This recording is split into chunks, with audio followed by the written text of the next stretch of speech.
नमस्कार दोस्तों, ये कहानी एक गरीब आदमी की। एक बार एक गरीब आदमी बड़ी मेहनत से एक एक रुपये अपने पास इकट्ठा करके एक उसने मकान बनवाया। व्यक्ति बड़ा मेहनती था। उस मकान को बनवाने के लिए वह पिछले कई सालों से बड़ी मेहनत कर रहा था और एक एक रुपया जोड़ करके वह करता रहा ताकि परिवार जो है छोटे से झोपड़े से निकलकर पक्के मकान में रहने का सुख प्राप्त हो सके। जिसके बाद उसने विद्वान पंडित को बुलाकर गृह प्रवेश के लिए एक शुभ समय निश्चित करवाया। लेकिन गृह प्रवेश के 2 दिन पहले ही एक जोरदार भूकंप आता है और उसका मकान जो है पूरी तरह से नीचे गिर जाता है और ध्वस्त हो जाता है।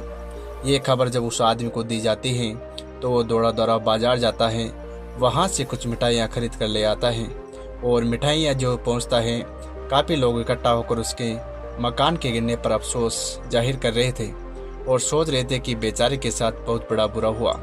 उसने अपनी ज़िंदगी में दिन रात मेहनत करके एक एक पैसा जोड़ा और उससे मकान बनवाया। लोग इस तरह आपस में कई तरह की बातें कर रहे थे। वो आदमी वहाँ पर पहुँचता है और अपने झोले से मिठाई बांटकर सबको खिलाता है कि आप सब खाओ। ये देख करके सभी लोग हैरान हो जाते हैं कि तुम पागल तो नहीं हो गए, तुम्हारी जीवन भर की कमाई एक सेकंड में बर्बाद हो गई और तुम जो है यहाँ पर मिठाइयाँ खिला रहे हो। वो आदमी मुस्कुराते हुए बोला, भाई तुम इस घटना का सिर्फ जो है नकारात्मक पक्ष जो है मेरे को दे रहे हो, लेकिन इसका जो है सच्चाई तुम्हें दिखाई नहीं दे रही। मकान गिरने का दुख तो मुझे भी बहुत है, लेकिन मुझसे दुख से ज़्यादा खुशी भी इस बात की है कि वो तो सही हुआ कि आज मकान ही गिर गया।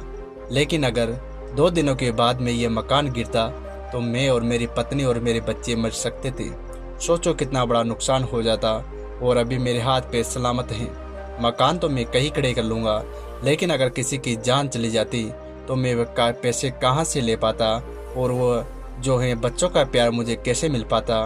ये व्यक्ति की बातें सुनकर वहाँ पर सभी लोगों के चेहरों पर मुस्कान आ गई और जान गए कि उस व्यक्ति ने कितने गहरी बात को कहा है। तो दोस्त, इस कहानी से हमें यही शिक्षा मिलती है कि जीवन में सुख और दुख तो आते हैं जाते रहते हैं, लेकिन हमारे जीवन में जो चल रहा है उसे हमेशा अच्छाई मानकर जीना चाहिए और उसमें खुश होना चाहिए। क्योंकि जीवन में बहुत कुछ गलत होता है, चीज़ें हमारे हिसाब से नहीं चलती हैं, समय अपने हिसाब से नहीं चलता है। समय जो है कभी दुख कभी सुख के साथ चलता रहता है और हम भगवान को और किस्मत को कोसना शुरू कर देते हैं कि भगवान ने हमारे हिस्से में सिर्फ दुख दिया है। तो दोस्तों, उसके अंदर अगर हम थोड़ा जा कर के देखेंगे, हम अच्छा जो समय अपना आया है उसको भी हम खो देंगे और उसमें जो है खुशी से जीवन यापन नहीं कर पाएंगे। इसलिए हमारे मन में एक सकारात्मक और नकारात्मक दोनों बुद्धियां चलती हैं। तो हमेशा नकारात्मक नहीं सोच करके अपने को सही जो पॉजिटिव थिंक है वो सोचनी चाहिए, क्योंकि हमें यही लगता है यही हमारे दुख का असली कारण बनते हैं और हमारी सफलता का जो है सफ़र यहीं पर रुक जाता है।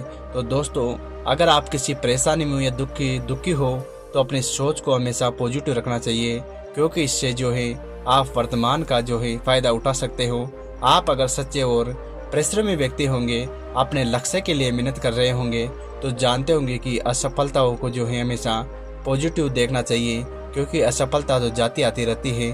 तो दोस्तों, इसी प्रकार की एक और कहानी है कि वो सोचता था कि वो गरीब है, लेकिन वो बहुत मेहनती है और अपने मेहनत की कमाई खाक हो जाने पर भी वो खुश था, क्योंकि वो जानता था कि हमेशा दुख के समय नहीं आता है। तो हमारे जीवन में कभी ना कभी खुशी तो आएगी भी सही।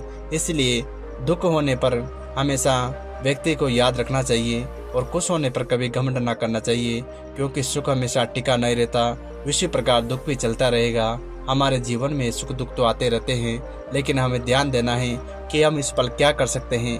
अपनी मेहनत के ऊपर विश्वास रखना है, क्योंकि जिस व्यक्ति को अपने मेहनत के ऊपर पूरा विश्वास होता है वह कभी जो है दुखी पा ही नहीं सकता है। इसलिए हमेशा अपनी सोच को पॉजिटिव रखें, क्योंकि दोस्तों, अगर हमारी सोच पॉजिटिव होगी तो हम जो हैं बहुत कुछ आगे निकल सकते हैं और हमें बहुत कुछ सीखने को मिलेगा।